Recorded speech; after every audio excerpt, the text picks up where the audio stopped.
puede ser por lluvia, son básicamente, ¿no?, los pastos naturales son creados por lluvia, y los pastos cultivados pues mayormente son utilizando, aparte de la lluvia, normalmente se utiliza algún tipo de riego tecnificado para que crezcan pues, y se desarrollen como debe ser y brinde justamente al animal el alimento que necesita, ¿ya? Entonces, ¿cuál es el concepto de riego? Bueno, es la aplicación o consumo uniforme del agua a la superficie del suelo para reponer justamente el agua consumida por el pasto y también el agua evaporada. ¿Por qué? Porque hay un porcentaje de agua que justamente llega al suelo que va a ser consumida, ¿verdad? Es el agua disponible, se llama agua disponible, ¿no?, hacia las plantas, hacia las raíces, pero también hay un porcentaje de agua que va a ser evaporada. Entonces nosotros en el momento de regar, ¿no?, o aplicar el riego debemos considerar estos tipos de agua, ¿no? O sea, el agua, o el total del agua que finalmente va a ser consumida. Como ven, se riega el suelo y no la planta, porque finalmente las plantas absorben, ustedes saben que el agua es un nutriente a través de la raíz, y la raíz pues está en el suelo. Es por ello la importancia de las propiedades físicas del suelo. ¿Se acuerdan cuando hablamos de las propiedades físicas del suelo? ¿Qué características debería tener un buen suelo? ¿Recuerdan? Ok, bien, el pH. ¿Dónde está el pH? Pregunta de examen. ¿Qué características debería tener el suelo? Una capa gruesa, ¿no? Nutrientes. Porosidad,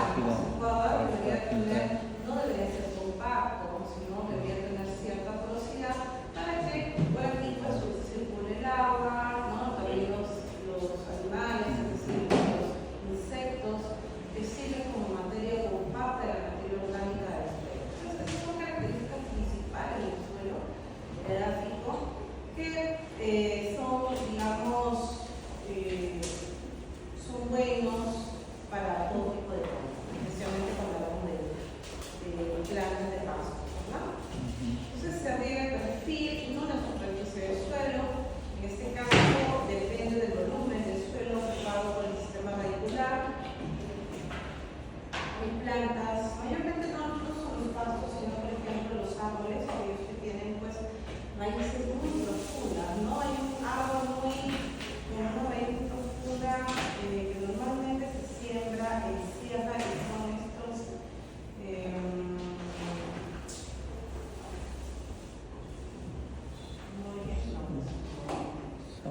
es el eucalipto, ¿no? Ustedes viajan por la sierra central, inclusive, van a la cantidad de eucalipto. El eucalipto no es oriundo, ¿no?, de Perú. Sin embargo, es un árbol que es muy adaptable, ¿no?, al suelo peruano, las características y todo, ¿no? Pero ha habido toda una controversia, ¿no? En realidad, hubo hace muchos años, pero estoy hablando en el año 2015, puede ser, desde el año 2015, hubo toda una campaña de siembra, de reforestación, ¿no?, en la sierra, principalmente, y en ceja de selva, reforestación, pero ustedes saben todos el tema político. No se contempló, por ejemplo, el uso de árboles oriundos, ¿no?, propios de la zona, que como siempre les he dicho, es lo más lógico, ¿no?, cuando nosotros queramos sembrar, mejorar el suelo, hacer un tema de reforestación, por ejemplo, lo principal que uno debe pensar es cuáles son las plantas oriundas de la zona, ¿ya? Pero en este caso, como hubo todo un tema político, lamentablemente no se hizo un buen trabajo al respecto, y sobre todo por un árbol que es extranjero, ¿no?, que es adaptable a la zona, sí, pero ¿cuál es la consecuencia de esto? Bueno, obviamente está reforestado, se ve muy bonito, y tenemos plantas, árboles, y todo chévere por ahí, pero lamentablemente este árbol tiene unas raíces muy profundas y requiere mucha agua. Por tanto, los suelos y las plantas, los pastos, las plantas, cultivos que crecen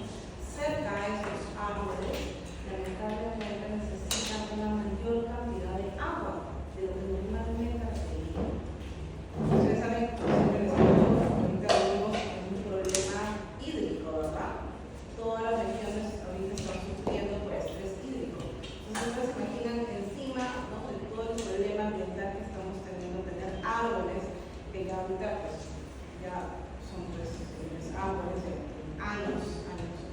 de años parados ahí. ¿Cuánta agua requieren para mantener esos árboles mucho más para que ellos se puedan separar? Entonces, es un poco complejo, ¿no? Pues el tema del riego, la falta del agua y de la siembra o la reforestación. Por lo tanto, siempre se tiene que trabajar, como crecer mucho, con pastos, con plantas orgánicas, ¿no? De primera instancia. Y bueno, si no lo hay, si no se puede, manejarlo en instancia. El volumen aplicado debe ser igual al consumido, ¿no? Depende del requerimiento de la planta y de las condiciones climáticas, efectivamente, ¿no? Como les dije, el agua no solamente va a ser consumida por la planta, sino también va a ser evaporada. Entonces, ambas partes de que debe ser considerada para el volumen que se debe aplicar al agua.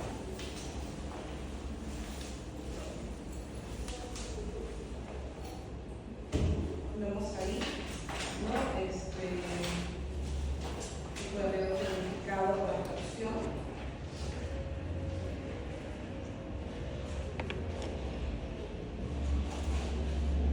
El riego, que tenemos acá, ¿no? El riego por gravedad, que es el tradicional o rústico, ¿va? Esto es simplemente lo que normalmente se hacía, ¿no? Desde épocas incaicas, ¿no? O preincaicas, que era básicamente llenar las pozas de agua, ¿no? Cada vez que el río, ¿no? Se llenaba de agua, cada vez que las secas se llenaban de agua, ¿no? Llenar todas las pozas de agua, y eso se le llama, pues, riego por gravedad, rústico.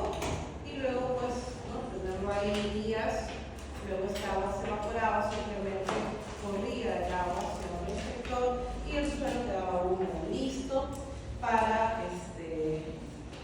justamente para poder germinar, ¿no? Para que las semillas puedan germinar y la planta pues pueda resurgir. Se daban dos riegos, y a veces era posible hasta 3 riegos, ¿verdad? Y digamos, el suelo quedaba apto para poder, pues, con todos los nutrientes, supuestamente todo el trabajo anterior, todas las labores anteriores, estaba listo para que la planta pudiera resurgir. Entonces, eso es el riego por gravedad, que en la actualidad todavía se sigue trabajando, ¿no? Tanto en costas y reserva, aunque varias costas se tiene otro tipo de riego, ¿no? Que es reutilizando, por ejemplo, riego por goteo, ¿no? Que son un poquito más tecnificados. Luego tenemos los riegos por tendido, botes, melgas o tretabandas, que justamente forman parte de este riego por gravedad, como les digo, ¿no? Imagínense ustedes, ¿no? Un río, ¿no? Que justamente pasa por los valles, entonces se abren tipos compuertas para que a través de los canales puedan, ¿no? Ir a cada una de las pozas, digamos, ¿no? De los pozas, porque no pozas, pero son como una especie de paro, ¿no? Donde se crecen los pastos y finalmente pues puedan ser regados 2 hasta 3 veces. Luego vienen los riegos tecnificados, como ya les dije, riego por goteo, ¿no? O riego por aspersión, que son los más comunes, ¿no? Que les mayormente los riegos por aspersión se trabaja en valles de la costa, valles internos, y más bien el riego por goteo se utiliza para valles de la costa. ¿Por qué? Porque acuérdense que en la costa hay de pronto más escasez de agua, ¿no? Ahí estamos hablando, por ejemplo, de la zona muy cerca al mar, ¿no? En estos arenales donde hay presencia, por ejemplo, de la vid, de viñedos, ¿no? Todas esas empresas de paro, por ejemplo, ¿no? Que han ocupado toda esta zona de la costa, ¿no? Entonces ellos, no contar con agua suficiente, siempre trabajan con este tipo de riego, ¿no? Que es el riego por goteo, y más bien, o por mangas también, como pueden ver acá. Pero también tenemos pues, el riego por aspersión, que se utiliza básicamente los valles interandinos, ¿no? Yo he visto varios riegos por aspersión, por ejemplo, en la zona de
Entonces, como ven ustedes, dentro de todos los tipos de riego que existen en el Perú, casi el 97% son riegos por gravedad, que es el tipo de riego más común desde la época incaica, ¿no? Como ya les dije, es el que más se utiliza. Luego vienen los riegos pues, localizados, ¿no? Que son los riegos por goteo, y el riego por aspersión, que también es un 1%.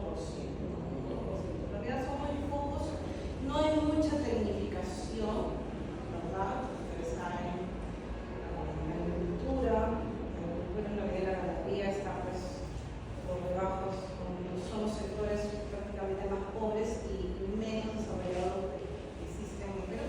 Por eso es que existe este porcentaje, ¿no?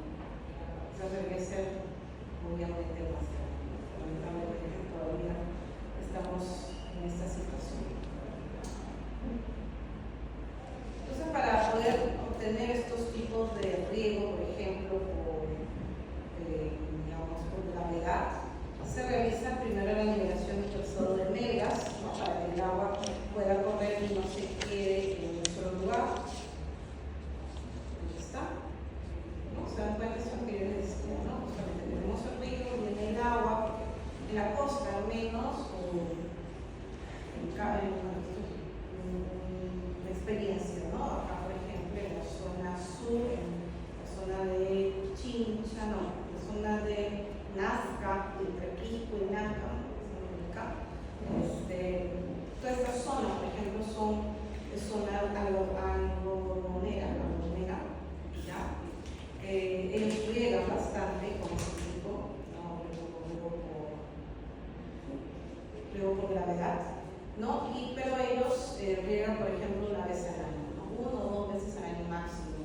En la época de enero, febrero, por ejemplo, los ríos se llenan, y una vez que se llenan, se conocen como la avenida, ¿no? Llega el agua al río y se abren las compuertas de cada una de las parcelas, y como ven, comienzan a llenar, ¿no? Cada una de las parcelas están bien alineadas, se les llaman también pozos, ¿no? Son parcelas grandes, son como pozos, y entonces se llenan de agua 1, 2 veces, hasta 3 veces, y luego se retira, ¿no? Y eso supuestamente debería durar para todo el año.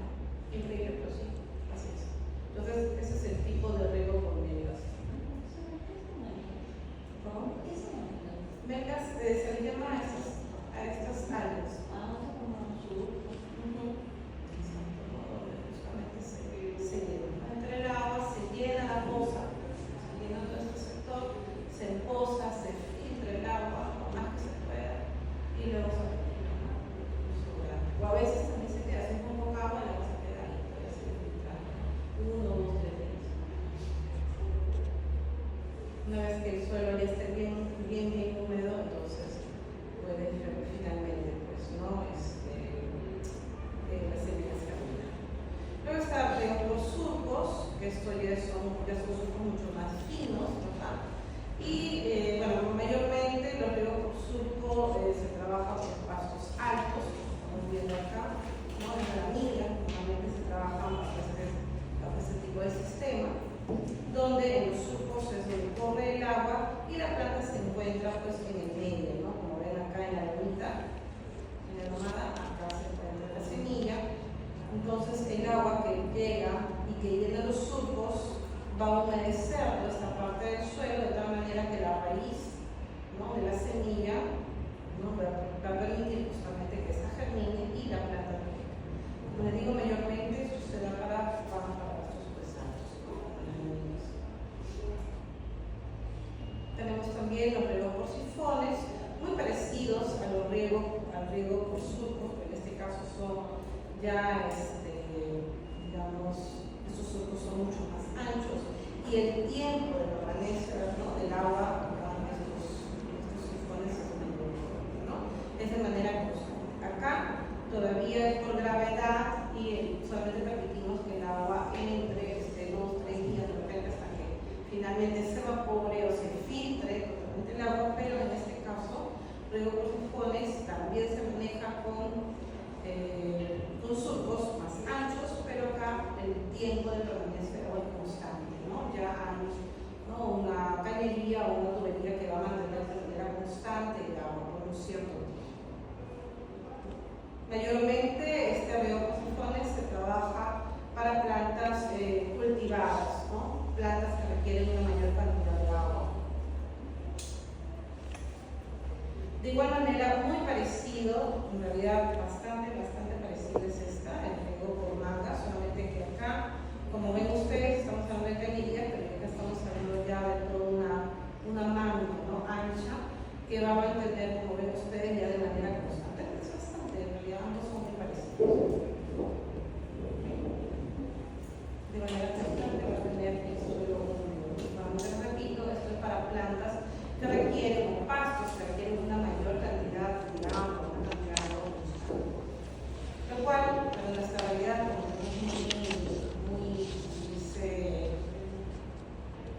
es muy dable. Miren ustedes, tenemos acá el cultivo de alfalfa en surcos distanciados a 35 centímetros, con cintas de goteo. Frecuencia de riego cada 15 días con un tiempo de riego de 8 días. Entonces, este tipo de riego por goteo, solamente lo repito, es muy útil para lugares, por ejemplo, donde no hay agua. No hay agua, hay escasez de agua, por tanto, gota a gota va cayendo, ¿no?, una parte de tiempo venciendo. Entonces, también es para un tipo de planta pues, que requiere una buena cantidad de agua, como la alfalfa. La alfalfa es una planta que requiere mucha agua, tener agua constante. Entonces, en este caso, pues, el grupo europeo queda muy bien.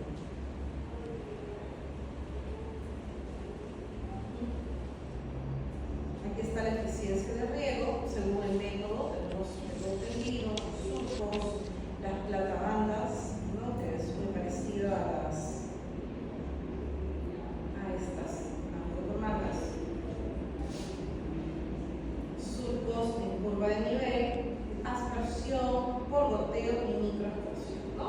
De todas, el goteo tiene una eficiencia de riego mayor. ¿Por qué? Porque, como repito, constantemente ustedes dirán, una gotita, así, como ven, una gotita, vamos haciendo más y más el suelo. Entonces, en este caso, pues, es muy eficiente en realidad. Por eso es que cuando ustedes se van por el sur, por ejemplo, por la zona de Ica, ¿no?, todas esas empresas chilenas, ¿no?, tienen ahí sus viñedos, tienen sus espárragos, sus empresas de espárragos, por ejemplo, todas son por goteo, bonitas, ¿no?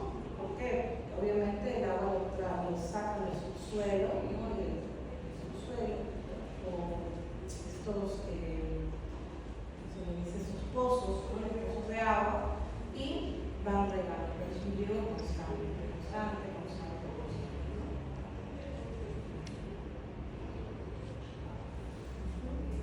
Consideraciones básicas para un riego eficiente. Primero, uniformidad de distribución superior al 90%, es decir, la distribución de los puntos de riego, ya sea por absorción, por goteo o por cualquier tipo de riego, debe ser superior al 90%, es decir, debe abarcar prácticamente toda el área, ¿ya?, para que ninguna planta se quede sin germinar y sin producir. Dos, efecto inocuo en la oración, es decir, el tipo de riego que yo aplique no debería erosionar el suelo. ¿Profesor, hay riegos que erosionan el suelo? Sí, claro que sí. Por ejemplo, el riego por aspersión. Cuando el suelo es pobre, cuando el suelo está suelto,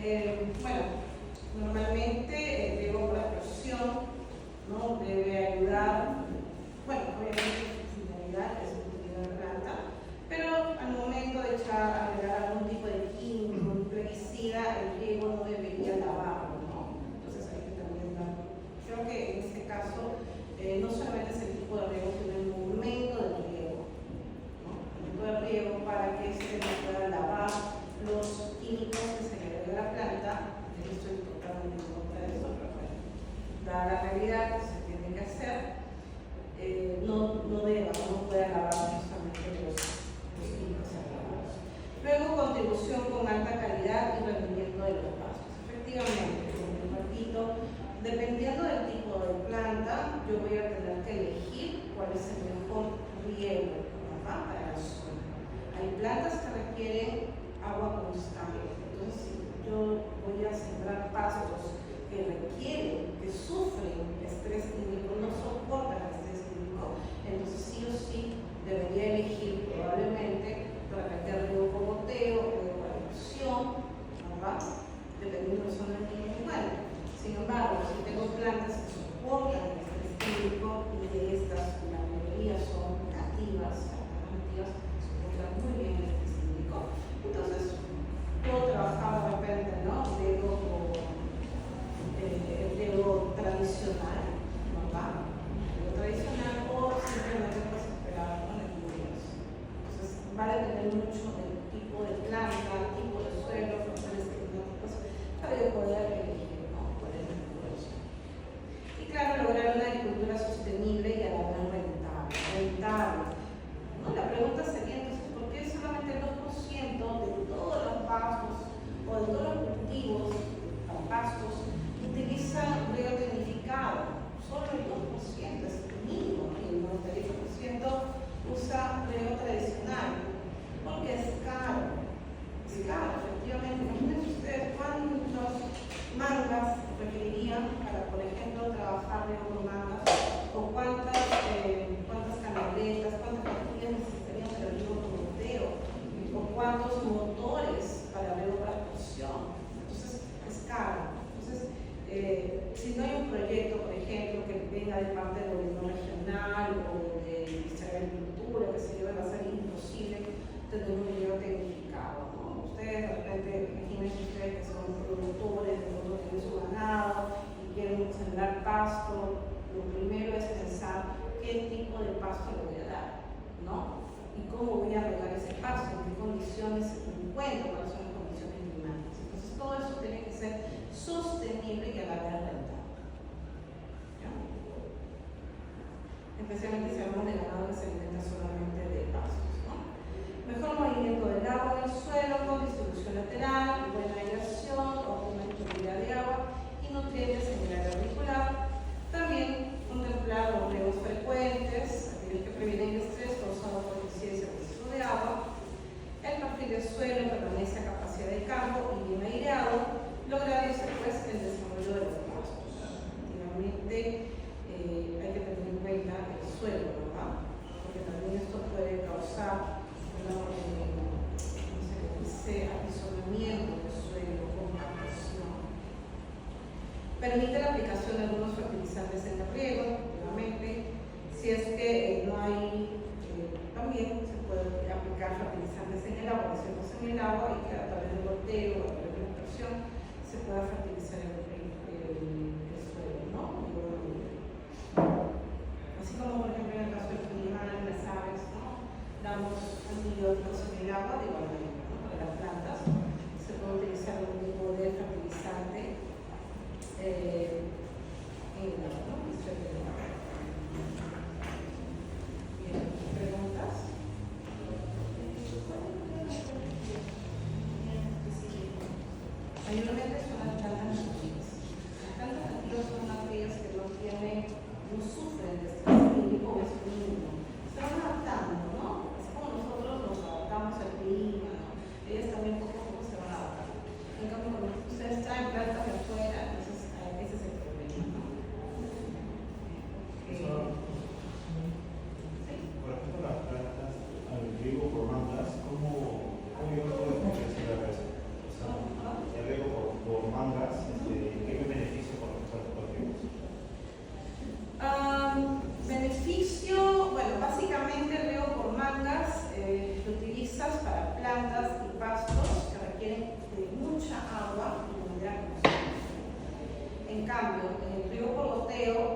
infiltración y el riego por goteo. El riego por mangas no, porque actualmente justamente Perú es uno de los países que está sufriendo y ha sufrido de toda esta zona de América, sufre el estrés hídrico, ¿no? Ecuador, Chile, por ejemplo. Entonces, para nuestra realidad es casi imposible, ¿no? Manejar riego por mangas.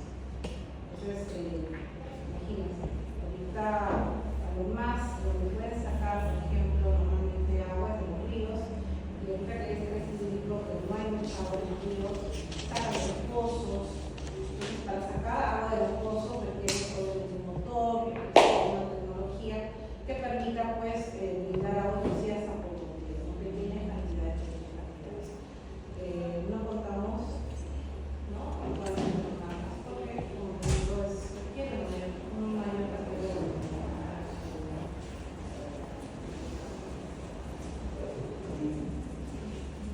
para su implementación. Tenemos dos alumnos más. Les comento algo, chicos. No sé, creo que no está permitido, porque ya se los pasados a los programas de médicos que nosotros utilizan en las aulas. Por un tema de limpieza, saber digital. Yo voy a hacer como lo he visto. Pero si alguien viene, lo siento, lamentablemente a veces como quitarlos en el agua no.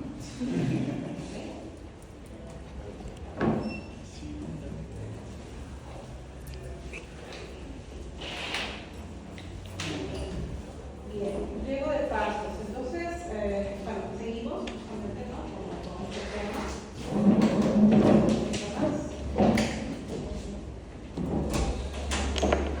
Los pastos, entonces, se pueden regar mediante cualquier método de riego, dispersión, goteo, con surcos o con justamente acá estamos mencionando lo mismo, ¿no? Tenemos los dos primeros, que son los tecnificados, y los otros que son por surcos o por megas, que podría ser el riego tradicional, nuestros ancestros, mejor dicho, conocido también riego por graveo.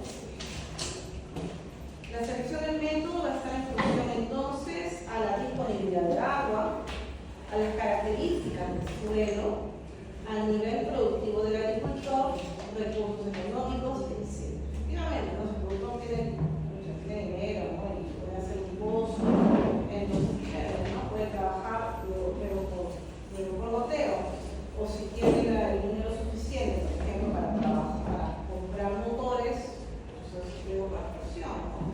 Para poder movilizar una mayor cantidad de agua. Entonces va a depender de muchos factores.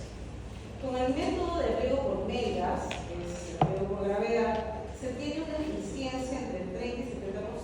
Y con los sistemas de riego presurizados, la eficiencia obviamente es mayor, estamos hablando del 70 y 95%. Y esto va, o digamos, esta diferencia radica, como ya lo mencioné antes, que el riego por megas o gravedad, estamos hablando de un tipo de riego que solamente no es constante, y que esto se da básicamente gracias al llenado de los ríos. Hoy por hoy hay muchos ríos que no tienen agua. Ustedes ven hacia el sur nada más, ningún río tiene agua, cero. Entonces, solamente cuando se llenan los ríos, en época de verano, en época de lluvia, ¿verdad? Cuando en la sierra está lloviendo, entonces acá en la costa también los ríos se llenan de agua, ahí viene justamente el Guayco, ¿verdad? Entonces los ríos se llenan de agua y ahí recién se puede regar. Se puede regar utilizando el método por graveo. Entonces, por ello, se puede regar una, dos o hasta máximo 3 veces durante todo el año. Por eso que tiene esa eficiencia, ¿no? 30-70% es bastante amplio. En cambio, un riego por goteo o otra presión, que es prácticamente inconstante, tiene una mayor eficiencia. Y también es más fácil de controlar, ¿no? La cantidad que finalmente se aplica. Riego por megas y riego pues tecnificado, ¿no? Ven ustedes acá justamente lo que les decía, ¿no? Es un riego, el riego tecnificado por aspersión mayormente tiene esa característica, ¿verdad? Que se da en vertientes, ¿sí? El riego por mega, ¿y por cuánto tiempo 2 veces al año.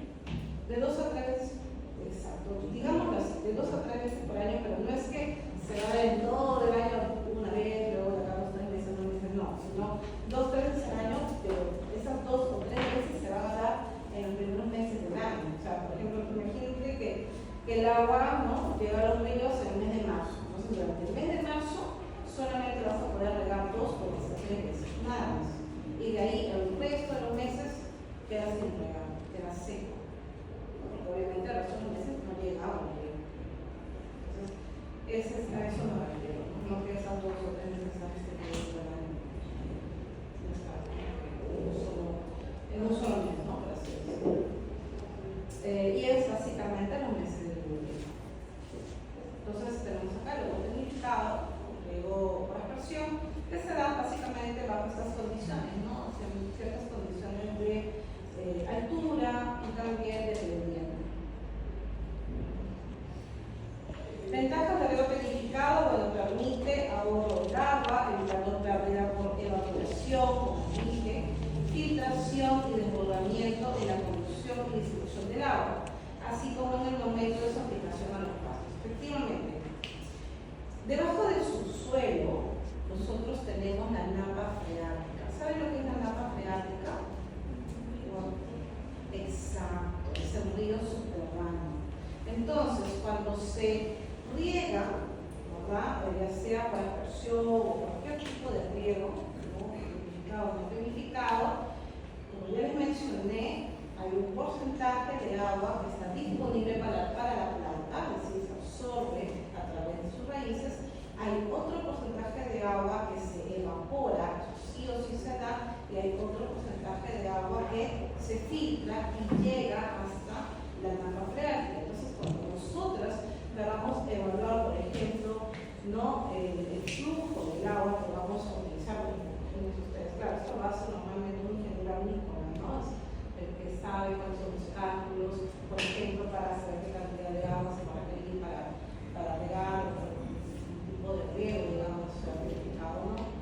Hacer los cálculos, porque no me hacer que ustedes lo sepan, o sea, un concepto, ¿no?, que justamente se va a requerir la cantidad de fluidez, ¿no?, cuánto es el flujo de agua por hora, digamos, que debe pasar o que debe utilizarse, digamos, para poder regar un cierto tipo de cultivo. Entonces, en este caso, como les digo, la ventaja del riego tecnificado es eso, ¿no?, que me permite saber con exactitud cuánta cantidad de agua yo voy a requerir para regar esta área determinada y este tipo de cultivo, ¿ya? Bueno, puedo hacer un manejo informativo. También evita la erosión de los suelos y la pérdida de la capacidad productiva de los mismos. Les dije, la erosión de los suelos mayormente se da cuando hay una caída, ¿no?, cuando de pronto pues, los suelos son, ese es un problema, ¿no?, que se da básicamente cuando hay lluvias y también cuando hay riego por megas, ¿no?, riego tradicional, cuando todo el suelo, por ejemplo, se humedece, está 2, 3, 4, 5 días con el agua, y esto pues muchas veces cuando el suelo no está bien nutrido, no tiene orgánica, este apisonamiento, ¿no?, del agua sobre este suelo lo va erosionando. Entonces, eso es una pérdida en realidad, ¿no? Es una pérdida del suelo, es una pérdida de características nutritivas del suelo y también pues conlleva a la erosión. Entonces, con un riego tecnificado se puede de alguna manera evitar eso. También de fácil operación, siendo manejable por todos los miembros de la familia previamente capacitados, incrementa los rendimientos productivos de los pastos en proporcionarles humedad suficiente y de cultura. Desventajas, obviamente, ¿no?, el tema de los costos. Son altos costos para poder implementar un riego tecnificado. También requiere de agua limpia y de elementos extraños. Acuérdense que el riego tecnificado, para que sea rentable, ¿no?, tiene que medirse la cantidad exacta que se va a dar por planta, por espacio, por área, por tiempo. Y esto pasa pues por filtros, digamos, ¿no? Estos filtros tienen que ser son utilizados para evitar el desborde del agua, por lo tanto o agua con elementos, estos filtros se pueden taponear y finalmente pues, no se van a dar el riego, ¿no? Pueden tener elementos extraños que pueden malograr justamente estos filtros. Desuniformidad del riego en zonas de fuertes vientos, siendo necesaria una buena programación para evitarlo. Efectivamente, por ejemplo, en zonas donde corre mucho viento, el riego por aspersión no es lo más recomendado, porque el riego por aspersión, ¿no?, lo que hace es prácticamente soltar el agua, las gotas de agua, pero al aire, ¿no? Entonces, el viento obviamente se lo lleva al día y arriba probablemente una zona que no ha sido regada. La vida útil del sistema de riego instalado requiere un correcto uso y mantenimiento de todos los componentes del sistema, requiriendo una permanente supervisión. ¿Está? Riego por aspersión.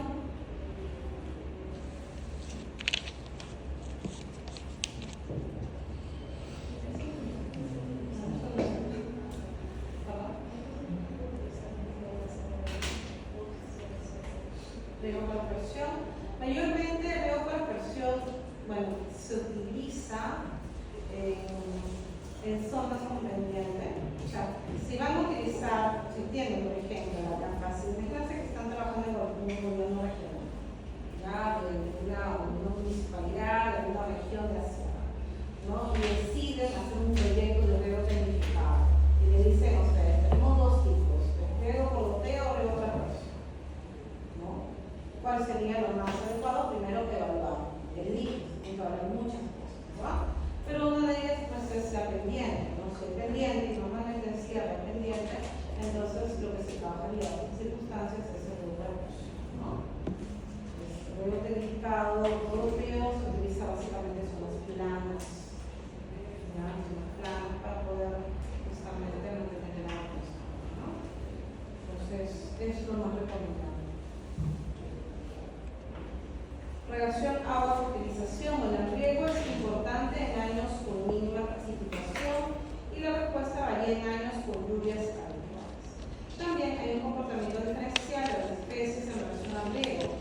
En años secos, las especies irrigadas rinden como 50% más que las no irrigadas. Pero en años lluviosos, los efectos del riego se confunden totalmente. Año seco, el año lluvioso. Vamos a ir al ciclo de pasto, donde obviamente vemos, ¿no?, en el año lluvioso, ¿no?, tenemos un mejor uso, ¿no?, de los fertilizantes, en este caso nitrógeno, en kilogramos por hectárea al año, de ustedes, ¿no?, la pendiente es bastante alta. Sin embargo, en un año seco, donde de todas maneras utilizamos, digamos, un riego verificado, digamos, igual que la gente se mantiene, pero en un año que no tiene riego, no seco, no presenta riego, entonces vemos el que a pesar que podemos aplicar nitrógeno y fertilizantes, vemos que no rinde. Entonces, no solamente es necesario, ¿no?, la aplicación de fertilizantes o abonos, digamos, ¿no?, para mejorar la producción de pastos, sino que esto va de la mano con el riego, ¿no?, para la cantidad de agua.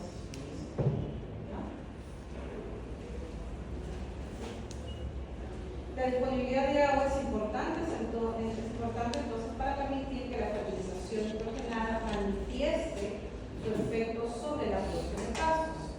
El nitrógeno entonces requiere agua para su transporte a la zona de las raíces. Exactamente, ¿no? ¿Cómo va? Si el fertilizante cae directamente al suelo, el abono cae directamente al suelo, entonces ¿cómo es que la raíz va a poder absorber ese nitrógeno? ¿Cómo va a absorber el resto de los nutrientes si no hay agua? Es como nosotros, ¿no? Para las plantas el agua es como para nosotros la sangre. La sangre es la que transporta los nutrientes a nosotros. De alguna manera, el agua es la que va a transportar los nutrientes hacia la planta. Entonces, así le agreguemos todo el fertilizante que queramos. Si no hay agua presente, simplemente no hay una manera de que esté llegue a la planta. Investigaciones con Raygrass con diferentes niveles de fertilización y riego comprobaron que el riego incrementa su respuesta al fertilizante, ¿no? Vemos, por ejemplo, el rendimiento en materia seca, ¿no?, niveles de irrigación, niveles altos de irrigación, tiene un mayor rendimiento de cuando aplicamos también alto porcentaje de nitrógeno, ¿no? Tenemos ahí 518 milímetros cúbicos de agua, 432, 374 y 160 milímetros cúbicos de agua. Entonces vemos justamente una mayor respuesta en lo que es rendimiento de materia seca cuando agregamos mayores niveles de agua y también altos niveles de nitrógeno.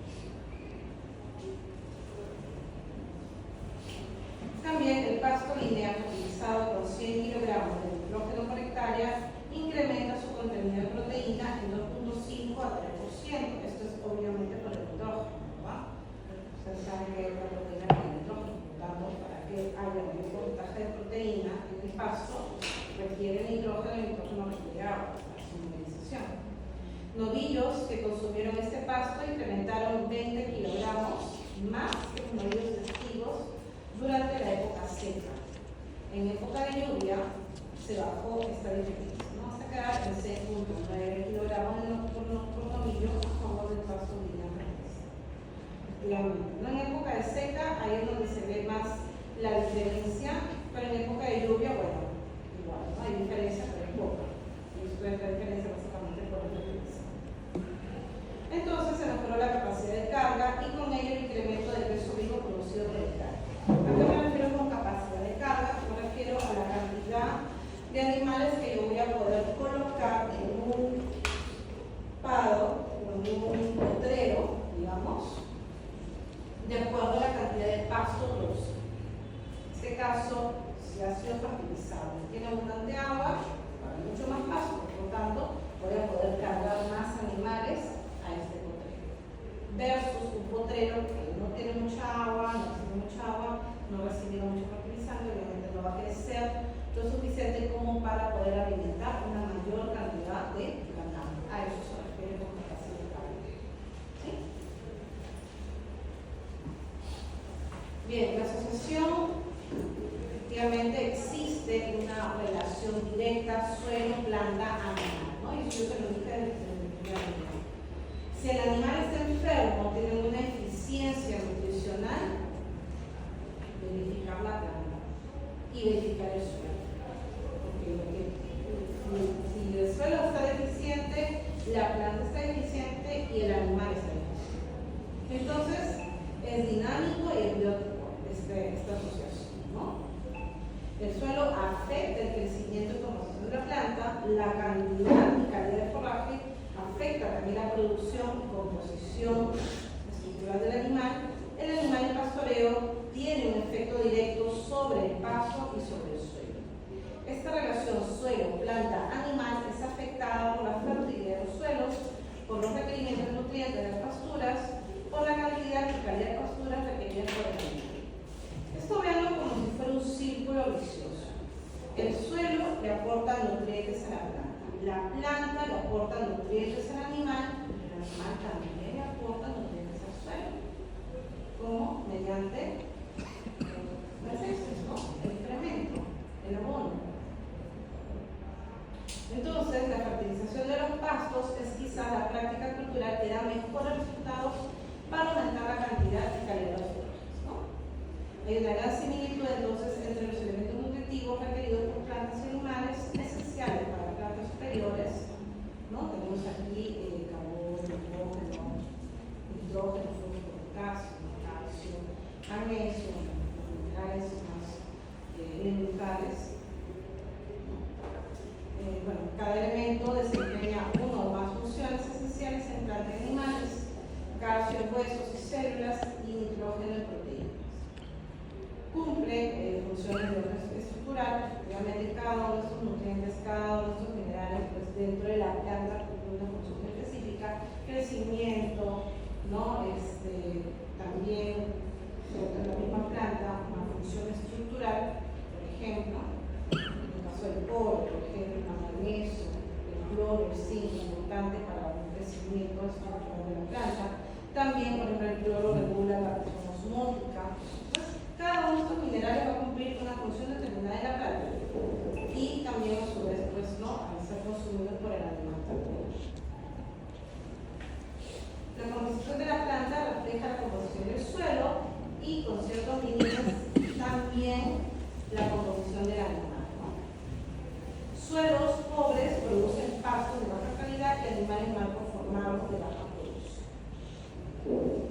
Los animales, dado que los pastos constituyen la fuente de nutrientes más barata, deben consumir la mayor cantidad de forraje rico en nutrientes y de alta digestibilidad. Por eso les decía, ¿no? En el caso de pastos y forrajes, en general cualquiera de ambos, en la mejor época para ser consumidos por el animal es antes de la floración, ¿no? En estado de prefloración o en floración. Máximo en floración, ¿no? Si es después de la floración, ¿se acuerdan por qué pasaba? Bajaba la calidad de los nutrientes. Exacto, ¿no? La planta comenzaba el proceso de lignificación, la producción de lignina, y la lignina es una estructura que no hace disponible los nutrientes para el animal. Se puede comer, pero es como si comiera su ensalada. No la uso. ¿Ya? ¿Cuánto nos falta?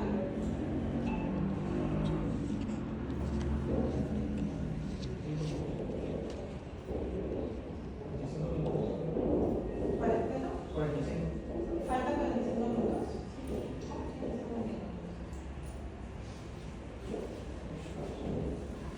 No estoy confío en ustedes.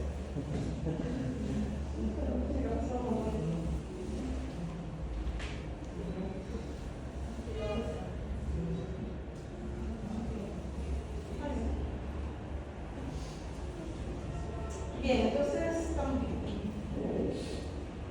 ¿Se entendió? Una pregunta respecto a lo que al riego, tipo de riego, características, cuándo utilizarlo, qué no utilizar, por qué es importante, el complejo, planta, animal. Bueno,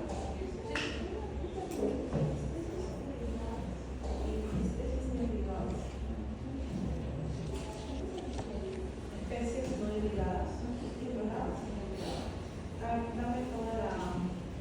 Dime toda la música. También hay un comportamiento diferencial de las especies en sí, las especies híbridas, las híbridas no híbridas. Mira, hay un gráfico.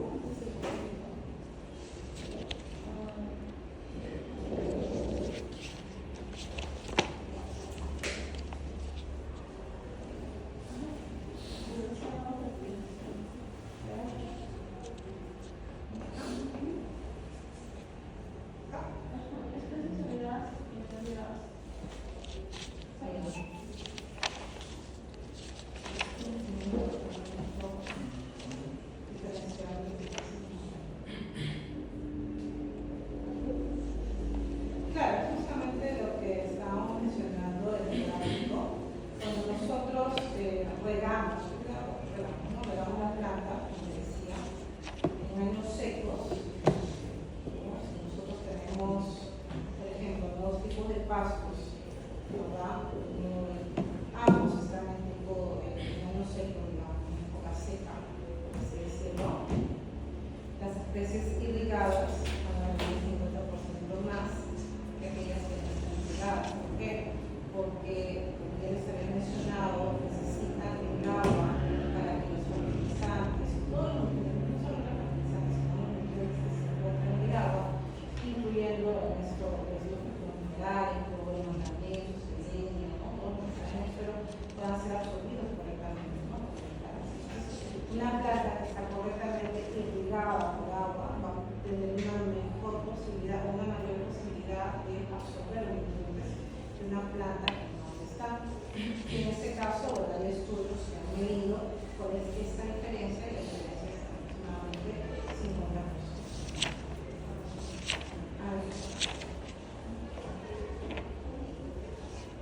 Y como les dije, esa diferencia se ve mucho mayor en años secos que en años en que no hay integrados, ¿no? Entonces, vamos a hablar ahora acerca plagas, enfermedades y también el proceso del tema de los pasos. Esto ya prácticamente lo hemos visto. Vamos a hacer un repaso. Entonces, vamos a hablar del control de malezas. Vamos a ver la mala hierba, ¿verdad? Que en realidad la mala hierba es cualquier planta que crece, ¿no?, en un lugar donde yo no he sembrado, donde yo no la he sembrado, y crece de manera indiscriminada. Entonces, si yo, por ejemplo, quiero sembrar en este palo, ¿no?, Bailas, por ejemplo, Bailas treo, de repente, y de pronto me crece una planta que no es de estos dos tipos, que son dos variedades de planta, entonces esta se convierte en mala hierba. Normalmente la mala hierba es una planta que muchas veces, casi en la mayoría de casos, es dañina para el animal. Dañina para el animal, soporta el estrés hídrico, la semilla inclusive puede soportar meses sin haber sido regada en total sequía. Soporta inclusive el sol, soporta la lluvia. O sea, la mala hierba es así, es una planta muy dura, muy fuerte, que sobrevive a todo. Por lo tanto, constantemente se tiene que hacer desmalezado. ¿No? Esa es la mala hierba, cualquier planta que sea nociva para la pastura, que por su hábito de crecimiento tiende a eliminar las plantas productivas y de mayor calidad. Efectivamente, ¿no? La mala hierba es una planta que va a competir con mi planta, con mi pasto, no solamente por nutrientes, sino va a competir por agua, va a competir por luz también, y en otros casos va a competir por sombra. Entonces, debe ser eliminada totalmente. Las malezas, además de competir por agua, ese paso disminuye la cantidad y calidad de los pastos. Claro, efectivamente, ¿no? Si ya no hay suficientes nutrientes para mis plantas, para mi forraje, ¿por qué? Porque obviamente la mala hierba se lo va a consumir. Principales malezas, bueno, es el picuyo, ¿no?, la cartilla, mostaza, la esterilla, la fatua, eso es en la zona andina. El picuyo es bastante conocido. Y en la zona tropical está la muyaca, abuela, preparativa, cetico, el chimbrillo, guayaquillo, maciza, bicho, huimba. Entonces son pastos, de repente que ustedes en la cultura de los pastos no se puede comer la vaca. Sí, pero como ya lo mencioné, son dañinas y son pobres en nutrientes. Entonces como que no aportan, ¿no? Características de malezas: abundante producción de semillas, es viable, tiene una viabilidad altísima, la quieren matar pero igual no muere. Presenta dormancia, justamente lo que decía, ¿no? Dormancia se refiere cuando la semilla, ¿no?, puede estar guardada, puede estar aprisionada, ¿no? Puede durar inclusive un año durmiendo y recién al próximo año, cuando lo rega, recién sale. O sea, tiene esa capacidad, ¿no?, de dormancia. Dormancia viene de la palabra dormir, ¿no? Está dormida prácticamente la semilla, y cuando ve las condiciones óptimas de crecer, germina. Propagación vegetativa, es decir, normalmente también se puede dar por rizomas, espelones, tubérculos y bulbos. Tiene crecimiento rápido y la habilidad para poder extraer más agua y sales minerales del suelo que normalmente los pastos cultivados. Pueden ser anuales, bianuales y perennes, duración del ciclo vegetativo, hábito de crecimiento y método de propagación, y puede ser de hoja ancha o de hoja angosta, es decir, puede ser gramínea, puede ser leguminosa, puede ser de distintos. Producción y retención. Tenemos acá un cuadrito donde observamos justamente los diferentes tipos de mala hierba, especies, número de semillas y la viabilidad de uso. Tiene viabilidad en años. Si no puedo un álbum, quizás una Rumex list, tienen ustedes. Puede estar dormida, tienen ustedes cuántos años. Tiene una viabilidad extrema, ¿no? 80 años. Sí, muy normal. Malezas y pasturas, también. Por eso constantemente se tiene que ir desmalezando. No solamente es sino antes, durante y después de que salió la planta.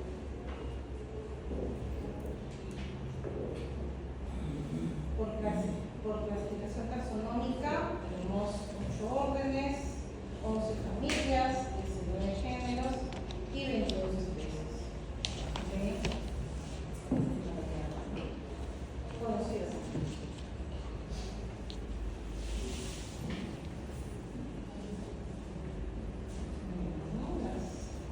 Pastos como mala hierba. Imagínense, tanta mala hierba como pastos, que ni siquiera se puede diferenciar cuál es el pasto y cuál es la mala hierba. Pero los pastos son estas gramíneas altas y la mala hierba es estas que están abajito, ¿no? Las que son de hojas anchas. Está prácticamente todo rodeado, ¿no? Entonces, obviamente esto no permite un crecimiento de pastos.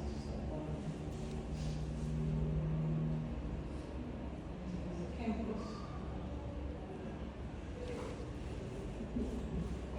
Los animalizados, tenemos aquí los pastos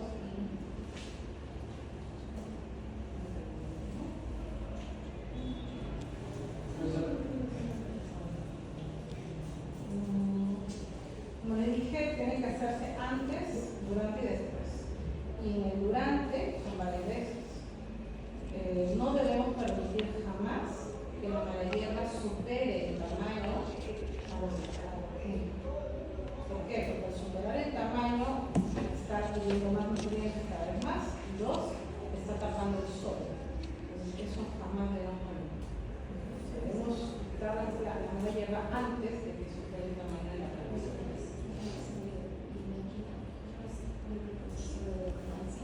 No, si tú agarras la mala hierba, hay semillas que normalmente están volando. O sea, la mala hierba no es que de pronto se quedó ahí y ahí se quedó y ahí creció y se la arrancaste nunca más vuelve a salir.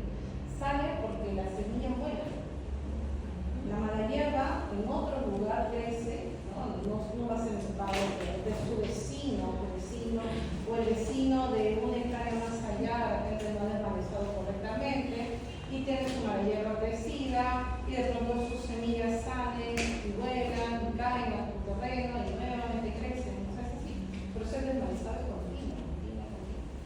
No hay que permitir jamás que sobre un terrenito que esta crezca lo suficiente como para tapar, o sea, una grande cultura. ¿Pero el desmalezado siempre tiene que ser manual?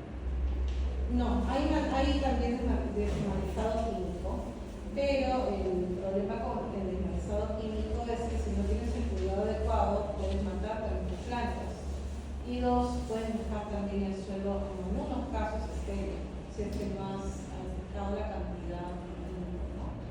Entonces, puede hacerse de esa manera o puede hacerse también de la misma manera. Claro que estamos hablando de hectáreas, más lógico ahí es que sea un desmalezado químico, porque es mucho. Pero si son las cuantas, se puede trabajar. Lo importante es que, aunque repito, la maleza no crezca, ¿no? Factores que favorecen la invasión de malezas, el sobrepastoreo. ¿Por qué sobrepastoreo? Porque sobrepastoreo significa que el animal va a consumir la planta hasta dejarla chiquitita. Entonces, al dejarla chiquitita el pasito, va a dejar prácticamente el área libre y todo el sol a disposición de la maleza para que esta pueda crecer y desarrollarse, ¿no? Pastos mal adaptados a la región, sin vigor para recuperarse. Por eso les digo, ¿no? Si no son pastos adaptados a la zona, no son pastos de la zona, prácticamente van a crecer poco, van a crecer débiles y la maleza que sí está adaptada a la zona va a sufrir, ¿no? Control deficiente de malezas. Se controlan cuando ya semillaron, los sistemas mecánicos o químicos no se aplican eficientemente, efectivamente. Entonces, debemos siempre, antes de controlar siempre las malezas y luego poco a poco, conforme vayan creciendo, identificarlas. También, como mal drenaje, la eficiencia de nutrientes en el suelo, los cortes frecuentes del forraje, es decir, cuando no hay un buen drenaje del suelo, es decir, el agua queda prácticamente enlosada, entonces con un correcto drenaje, una filtración adecuada del agua en el suelo, también esto incrementa la posibilidad del crecimiento de la maleza y más bien de la muerte de la planta, ¿no? Especialmente si hablamos de plantas que no son nativas. ¿Cómo reducimos las pérdidas causadas por malezas? Previniendo, controlando y erradicando. Son las tres cosas. Previniendo es antes, ¿verdad? Controlando es durante. Y erradicando, bueno, pues no, como les digo, se puede realizar una medicación química, que es así radical, pero corre muchos riesgos. Método de control de maleza, cuando está el control cultural, que es cualquier práctica de manejo que ayude al pasto a predominar y competir con las malezas, reduciendo el grado de infestación de las hierbas. Dentro de lo que es el control cultural es el control manual, ¿verdad? Es cortar, retirar las malezas de manera manual. Cortar, por ejemplo, para uniformizar el potrero, luego después del pastoreo, para estimular el nuevo brote, la cuarentena por 48 horas internado, proveniente de un potrero con malezas selladas. Control cultural de malezas en la siembra, eso quiere decir durante el proceso de siembra, también se realiza. Este método consiste en aumentar la cantidad de semillas por hectárea entre 100 o 200% más de lo recomendable. ¿Por qué? Porque de esa manera se dice que se ahoga la maleza. Más plantas, más pastos y una menor cantidad de maleza, no se les deja espacio. Pero esto también es contraproducente, ¿no? ¿Por qué? Porque yo tengo que hacer semillas, uno, voy a gastar en semilla extra, y dos, algunas semillas pueden ahogar a otras. Entonces va a haber un tema de competencia, porque si así sea la misma planta, o sea, si sea la misma semilla, la misma planta, va a haber competencia entre ellos. Entonces, esto no es lo más adecuado, salvo por casos extremos, ¿no? Esto se hace con la finalidad de incrementar el número de plantas y lograr una mejor competencia con las malezas. Claro, compites con las malezas, pero también compites con las mismas plantas, no entre ellos. Entonces, es muy bueno, ¿no? Control mecánico, bueno, se puede utilizar arando filo, pero este control mecánico se hace también antes de, ¿no? Antes de que ha sembrado, o sea, se puede sensibilizado con rastrillo, aladura, ¿no? Inclusive se puede en extractor. Puede utilizar guadaña, machete, de hierro manual, que es lento y difícil aplicar a ciertas malezas específicas, ¿no? El de hierro manual es mucho más específico, efectivamente, ¿no? Es lento, sí, pero de alguna manera te puedes asegurar de que pues arrancado la planta pues de la raíz, ¿no? Y no va a surgir.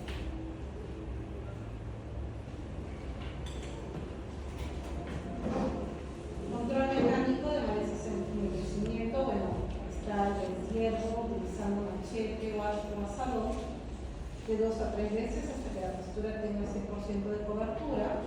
Es recomendable hacer el primer deshierro hasta las 30 días para justamente evitar que la maleza sea más alta que la planta del pasto.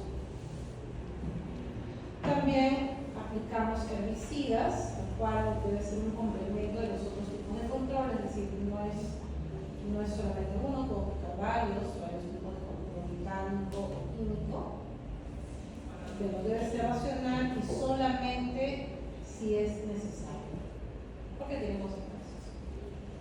Su éxito va a depender de la identificación de las especies, selección del herbicida apropiado para las malezas, adecuada valoración de las personas, uso de dosis recomendadas, condiciones ambientales antes y después de la aplicación y un sistema de aplicación usado. Aplicar herbicidas a razón de 2 litros por hectárea, por ejemplo. Leguminosas, utilizar herbicidas para control de hojas angostas. Y en gramíneas, herbicidas para controlar hojas grandes. Después de la preparación del terreno, durante el establecimiento de pasturas, esperar 20 días hasta que emerjan las malezas y aplicar herbicida a razón de 2 litros por hectárea. Y sembrar al segundo día de aplicado el herbicida. con las técnicas para lo que es el enraizado mecánico.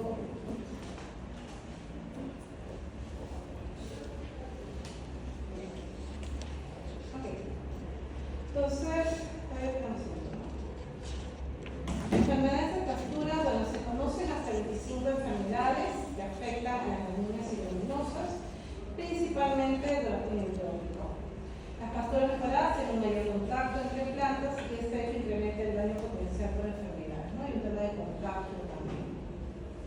En comparación con las pasturas que están más aisladas, más separadas.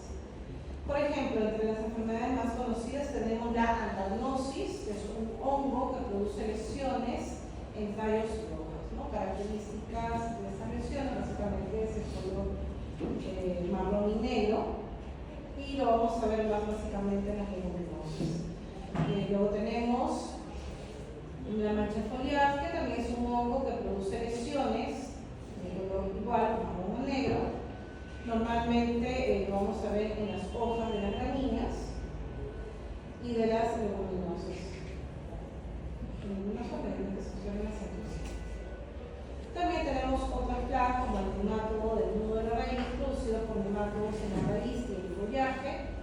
Es una clorosis por amarillamiento de las hojas que generalmente se mueren, ¿no? Entonces estos nemátodos normalmente lo vamos a encontrar en la raíz y a veces, muchas veces lo confundimos, ¿no? Con algún otro tipo de hongo o imposible, ¿no? Estos insectos que crecen en las hojitas, o vemos las hojitas que están dañadas, automáticamente pensamos que el hongo o la enfermedad se encuentra en las hojas o en el tallo, pero no nos damos cuenta que en realidad, en este caso, la gente, ¿no? La gente el problema, digamos, es el nematodo que está en la raíz. Entonces, va a depender de las características que tenga el daño, ya sea en el tallo o en la hoja, para saber o intuir por lo menos dónde se encuentra el agente causal.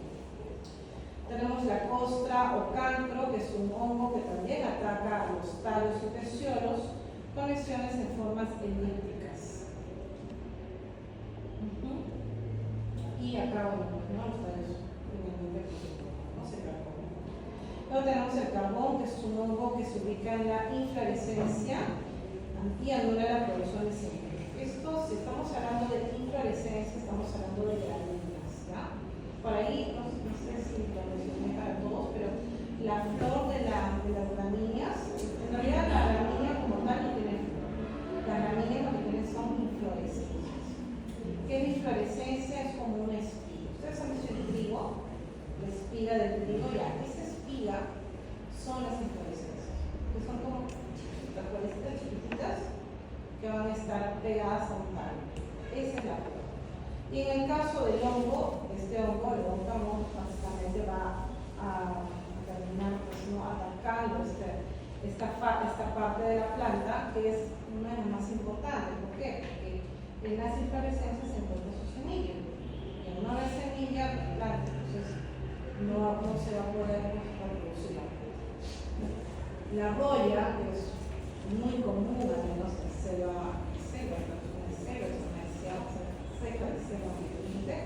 es un hongo que se localiza en las hojas, ¿no? Con pústulas elípticas y circulares. Justo hace unos 5 años atrás aproximadamente hubo todo un tema de la roya, una plaga de la roya, ¿no? Que atacaba los cultivos de café, ¿no?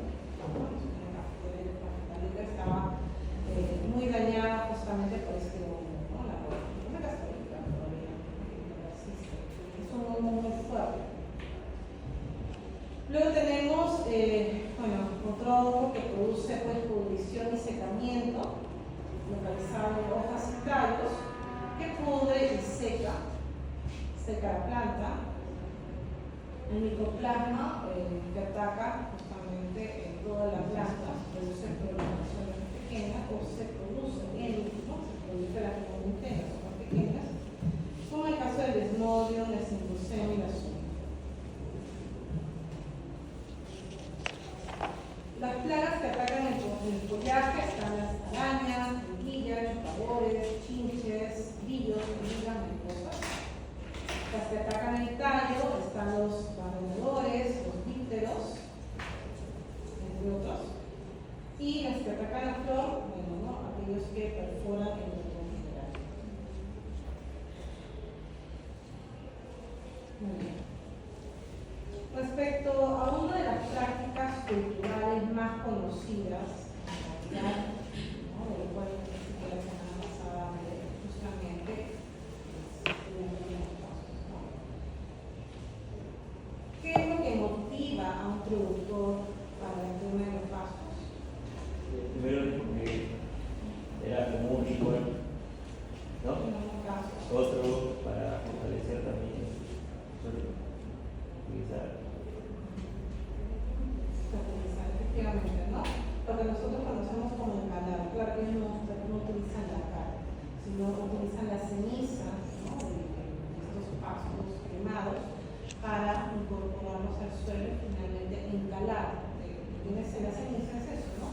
La ceniza está compuesta por minerales y esos minerales que supuestamente es cierto, necesita el suelo, se incorporan, ¿no? Finalmente, después de este proceso de quemado, pues termina produciéndose, ¿no? Una buena campaña en realidad. Pero, como yo les dije, esto funciona una vez, dos veces, pero de ahí ya no.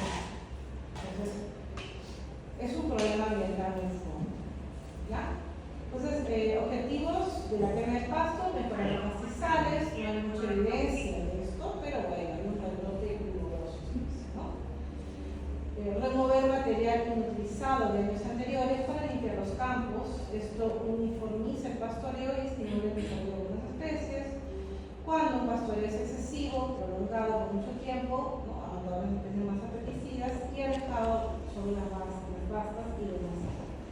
Esto es lo que normalmente sucede, ¿no? Cuando meten demasiada carga animal en un pasto y esto pues termina matando prácticamente los pastos, dejando residuos. Obviamente esos residuos de pastos no van a rebrotar, ¿no? Porque no tienen cómo rebrotar, no tienen las hojas para poder realizar la fotosíntesis y rebrotar. Entonces aquí es donde comienza la quema y la incorporación de estas cenizas al suelo.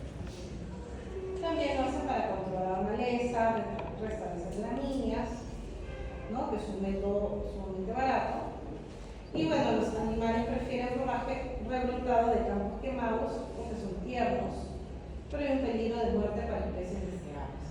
Entonces, esto de alguna manera son los objetivos de la quema de pastos, supuestamente los positivos, por así decirlo, pero como ya les dije, así como hay cosas positivas, las hay, en pocas las hay cosas negativas, ¿no? Desde el punto de vista ambiental está totalmente ligado la quema de árboles por la quema de pastos, pero también trae consigo otros problemas más, ¿no? Y uno de los grandes problemas que nadie contempla es justamente la pérdida de la flora y fauna del suelo, que enriquece el suelo. Tenemos algunos ejemplos de pastos quemados. Y esto se propaga, no solamente queda ahí, sino que esto se propaga. Ahora, ahí están los perjuicios, ¿no? De la quema. El fuego, sobre todo al final de la época seca, produce mucho calor y las altas temperaturas dañan la vegetación y afectan a los microorganismos del suelo, ¿no? A 3 centímetros de profundidad la temperatura se incrementa en 6 grados y a 7 centímetros en 3 grados más. El fuego debe usarse con precaución y previsión porque puede causar incendios alrededor. El viento lo que hace mayormente es estimular y crece mucho más el fuego y esto se puede expandir a otros lugares. Quemar también las raíces de las plantas y el suelo, y cualquier tipo de suelo afecta cualquier tipo de suelo, como he dicho. El fuego acelera el proceso de nitrificación y libera minerales en el suelo, lo que es bueno, pero altas cantidades de ceniza pueden producir un suelo tan alcalino que afecta el crecimiento de la planta. Efectivamente, ¿no? Un suelo normalmente en la selva es un suelo ácido, un suelo bastante acidificado. Entonces lo que se quiere es alcalinizar. ¿De qué manera? Realizando la quema. Entonces lo alcalinizamos, pero a veces esto es tan extenso que terminamos obteniendo un suelo realmente alcalino, y eso es dañino.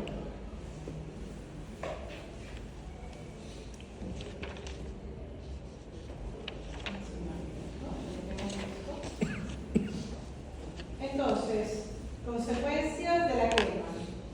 El contenido de materia orgánica está determinado por la cantidad de materia vegetal que se descompone.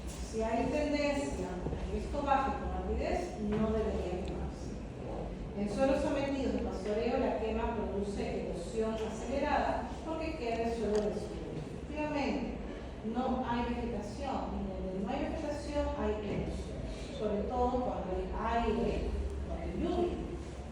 Se lava el suelo y prácticamente todo el suelo, toda la parte externa, por así decirlo, la que está en contacto con el aire, prácticamente se va. La quema tiende a reducir el contenido de humedad del suelo dependiendo mucho de la estación del año, especialmente cuando se hacen estas quemas en época de seca, ¿no? En el mes de agosto, más o menos septiembre, por ahí noviembre, octubre, noviembre, ¿no? Para tener supuestamente la luz. Entonces esto lo reseca más todavía. Durante la quema se liberan nutrientes inmovilizados al tejido de las plantas, algunos son volatilizados y otros son transformados en sales simples y hidrosolubles que son disponibles.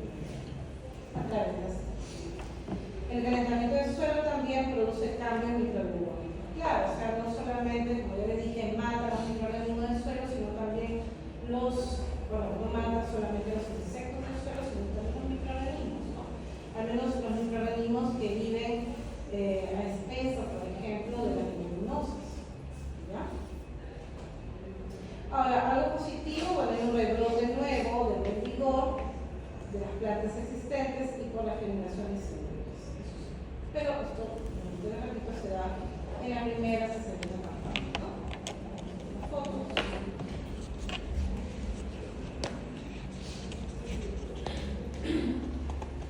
Entonces, tenemos algunas conclusiones justamente en base a trabajos realizados. En primer lugar, quemar el pastizal nativo cada año produce una retracción en la vegetación y en el suelo.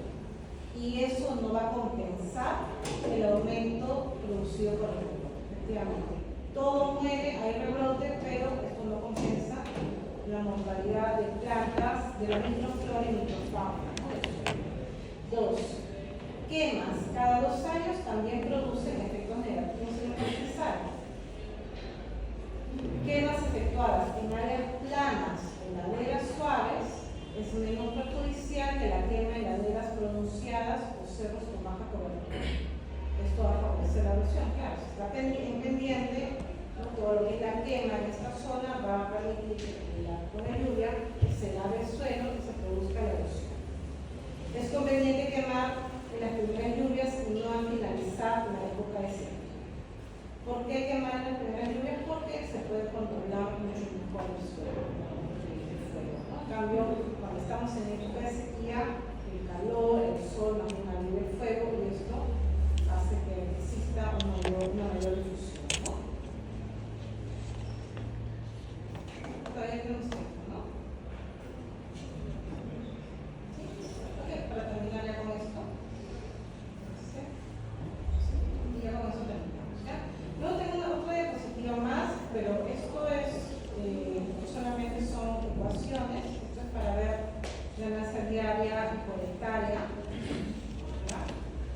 De peso vivo de animal. Esto son ecuaciones nada más, ¿ya? Lo voy a dejar ahí que lo tengan en cuenta para el examen parcial, ¿sí? Esto está en la semana 7.2. No lo voy a explicar porque es básicamente una ecuación. Es una ecuación que se utiliza para determinar la ganancia diaria, utilizando para ello pues, ¿no? La cantidad de pastos, ¿no? ¿Cuánto pasto requiero para que el animal suba tanto de peso? ¿Ya? Solamente mera aplicación de fórmula. ¿Okay? Entonces vamos a pasar a este punto, donde vamos a hablar sobre recuperación de pasturas, que es algo que ya habíamos también mencionado, pero habíamos dado como una introducción, ¿verdad? Inclusive también lo habíamos mencionado, ¿no? Habíamos visto un caso en el examen de la elección continua. Pero ahora vamos a profundizar aquí, ¿ya? Sabemos ¿no? que en el país, en realidad, en todo, en toda la selva van a haber pastos de lana, ¿verdad? Eso lo sabemos perfectamente. Pero más en la selva, ¿no? Por todo ese problema de la minería informal, la coca, ¿no? Todo esto crea pues, ¿no? Suelos altamente degradados, bosques primarios que se han convertido prácticamente en suelos deforestados, ¿ya? Todo esto va a ser gracias a las labores de la minería informal, a las labores agrícolas indebidas como la siembra de coca y a la ganadería mal llevada. ¿Ya? Ganadería y agricultura mal llevada. Esto de cortar, quemar y luego después de unas dos cosechas dejarlo, botarlo, y luego ir a otro lado y estar como nómades, ¿no? Señores migrantes. Esto es realmente dañino, especialmente en laderas, ¿no? En zonas con pendiente, porque esto crea, ¿no? Digamos, crea las condiciones adecuadas para una erosión del suelo, pérdida del suelo. Entonces, una pastura está degradada cuando ha sufrido una disminución considerable en relación a su productividad potencial, es decir, el suelo que ha perdido su capacidad de suelo, la materia orgánica, los minerales, los microorganismos, los animales presentes, va a ser un suelo viejo, un suelo totalmente estéril. La degradación de la pastura trae como consecuencia entonces degradación o reducción de los rendimientos en producción animal, y la recuperación de las pasturas es mejor y más barata que abrir más bosques, efectivamente, ¿no? Esto es lo que justamente actualmente se está llevando a cabo, son proyectos de recuperación de pasturas, ¿no? Vemos ahí diferentes estados de degradación, parámetros limitantes en niveles de vigor de pasturas, ¿no? Vigor y calidad, estado 1, configuración, estado 1 y 2, invasoras, estado 1, 2 y 3, hormigas, termitas, o sea, digamos con presencia, digamos, de ciertos animales, ciertos microorganismos, que de alguna manera me van a dar a mí la idea de cuál es la pérdida del suelo en cuanto a productividad se refiere. Por ejemplo, más del 25%, por ejemplo, tenemos una pérdida alta, más del 25% lo que va a se considera fuerte, cuando el estado del suelo, de degradación del suelo, está en nivel 5 y está, ¿no?, con un estado de erosión mayor. Más de 50-75% cuando el estado del suelo es 1 y 2, que significa pues, un estado pobre, un estado que emite el suelo no tiene microorganismos, está, no, es debidamente pobre, es 5 niveles, está medianamente pobre, pero hay cierto porcentaje, digamos, de animales invasores, que bueno, forman parte de la fauna, ¿no? Entonces, hay una pérdida de productividad fuerte. Y cuando tenemos una pérdida de productividad leve, cuando hay cierto suelo, digamos, ¿no?, que presenta cierta biodiversidad y le puede dar cierta calidad a la tierra. Entonces, digamos que el estado de degradación que puede llevar de 1 a 6 va a estar medido 1 por el tipo de suelo, por las características del suelo, y como ven ustedes, por la microfauna del suelo y también la presencia de erosiones. En un estado muy fuerte, estamos hablando de un suelo totalmente partido, erosionado, sin faunas, sin floras, sin nada, ¿no? Puede ser este tipo de suelo totalmente degradado, puede ser nuevamente recompuesto, sí, ¿verdad? Realizando algunas prácticas culturales que ya hemos visto. Causas de degradación de las pasturas, mal manejo de las pasturas, pérdida de suelo, plantas invasoras, compactación de suelo, insectos también que pueden dañar justamente las pasturas, como gas, hormigas y termitas. Bueno, vamos a ver que alrededor de la selva y sierra, pero principalmente la selva, van a haber muchos suelos degradados, ¿no? Muchas pasturas que han sido dañadas, especialmente, como mencioné acá, en la carretera Federico Basadre, en la región de Ucayali, por ejemplo, 16.000 hectáreas de pasturas en fundos, ¿no? Y casi el 30% son áreas degradadas y abandonadas. Degradadas, ya saben, abandonadas, porque obviamente ya no les sirve, se van a otro lugar a seguir degradando. Y así, ¿no? En la Amazonía de igual manera, es común ver las formas que deben descansar de 12 a 14 años para poder regenerar un área. Imagínense. O sea, no estoy hablando de crecimiento de plantas, estoy hablando solamente de que el suelo se pueda regenerar para volver a sembrarlo. Estamos hablando de una segunda vida, 14 años. Características del suelo de áreas degradadas, altamente compacto. ¿Qué nos da un suelo altamente compacto? ¿No? Poca porosidad, claro, no hay poros, no hay filtración del agua, no entran, las raíces no penetran en el suelo. pH ácido, ¿no? Una planta no crece a pH ácido. ¿Qué produce el pH ácido?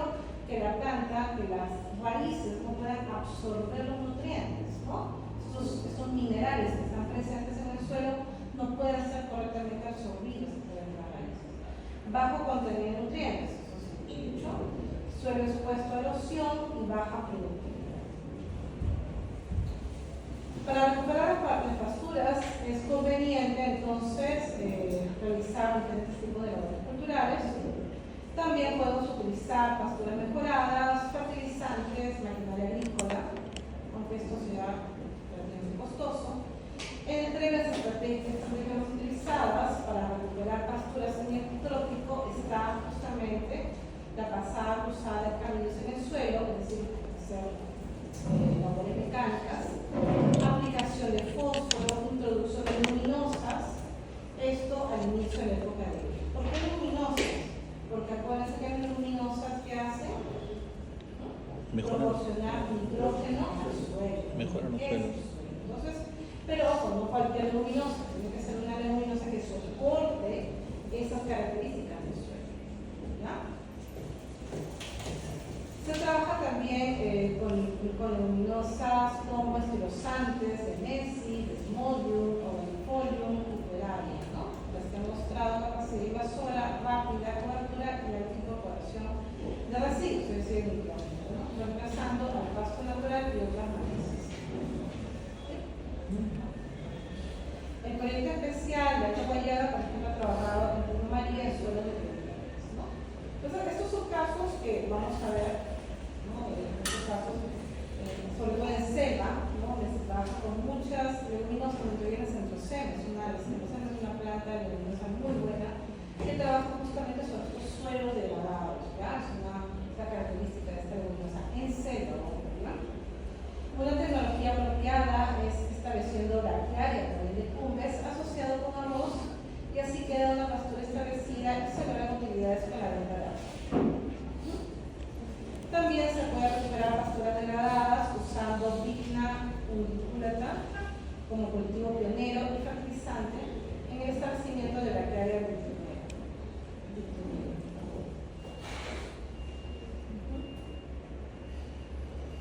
Tenemos acá un ejemplo de recuperación de pasturas degradadas, ¿no? En Pucallpa se establecieron la calle de Cumbres, Desmodium o Alifolium con 3 tratamientos. De área total, área de franjas, herbicidas, en franjas.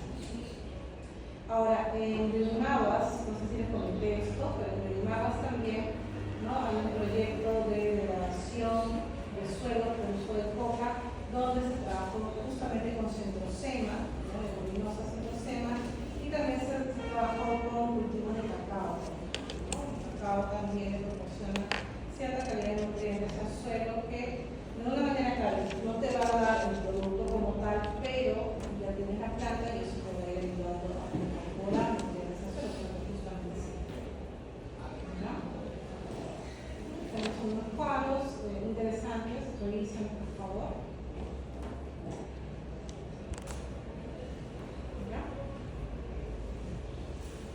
Ok, esto de acá lo dejo como tema introductorio, recuperación de pasturas. ¿Por qué? Porque después del parcial vamos a ver una técnica que justamente ustedes van a estudiar como probablemente lo que ustedes toman en la semana 10, probablemente,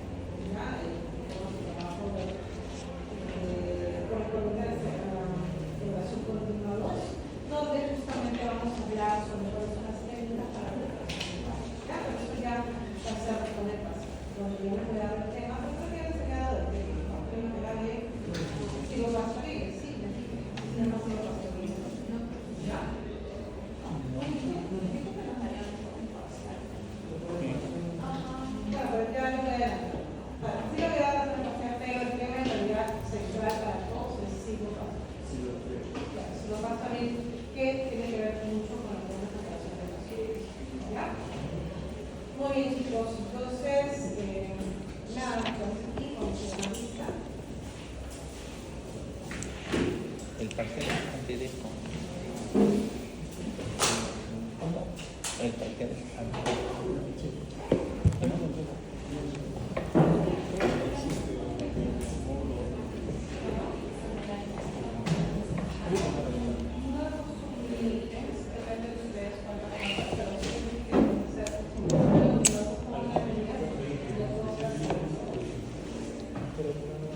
A ver, Andrea. ¿Está? Enia. Ángelo. Sergio.